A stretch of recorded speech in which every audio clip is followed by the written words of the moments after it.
1912 жылы Балқаш жағалауының шөлді аумағын алғаш болып кесіп өткен геолог Аносов болды. Оның эскиздік картасында Саяқтың ұсақ шоқылы өңірі белгіленген. Қызыл күнгейде Жақсы Бапы тауы және оның шығыс бөлігін Аман Бапы деп белгілеген. Ел жақсысы болған Жақсы Бапы күнгей Саяқта құшылармен аралас отырған Мамашық Жылгелдінің баласы Бапы атасы болып табылады. Сондықтан таудың бір бөлігін Аман Бапы деген, бұл Құшық Қарымсақтың баласы Есен Аман ауылы отырған тау бөктерлері. Есен Аманнан Молдыбай туады.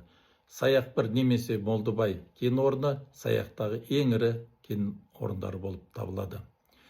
Бірақ Аносовтың күнделігінде Саяқ шоқылары мен Балқаш маңындағы мыс кендері туралы ештеңе айтылмаған. Сондықтан 1928 жылға дейін Қазақстанның геологиялық карталарын айтпағанның өзінде географиялық карталарында да Саяқ өңірі ақтаңдақ кейіпте қала берді.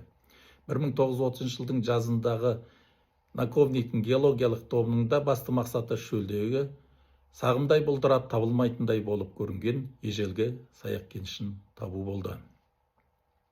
Сондықтан мыс кендерін іздеу барысында барлау жұмыстары жүргізілген аумақтарға бағыт-бағдар болатын жол бойындағы зираттар, қыстақтар, бұлақтар мен құдықтарды, тау шоқылар мен өзектерді белгілеп, геологиялық картаға түсіріп отырған. Сонымен бірге Бақанас пен Тоқырауын өзендерінің аралығы және Балқаш жағалауындағы Матақызыл, Төретай, Қопа, Қызылтас, Қалмақ Емел және Қотан Емел сияқты тау аймақтарында да барлау жұмыстары жүргізілген болатын. Геологтардың жүргізген жұмыстары өте сәтті аяқталады. Балқаштан солтүстікке қарай 40 шақырым және батысқа қарай Түркісіб темір жол тармағына қарай 160 шақырым жердегі Саяқтың ұсақ шоқыларынан ертеден қараусыз қалған көлемі жағынан орасан зор ежелгі мыс кен орындары табылады. Наковник анықтағандай 5-тен 50 метрге дейінгі жеке ұяларға алшақ орналасқан Саяқ 1, Саяқ 2, Саяқ 3, Саяқ 4 кен орындары доға бойымен 10 шақырымға дейін созылып жатты. Саяқтағы ең ірі кен орны Саяқ 1 немесе Молдыбай кен орны болып табылады.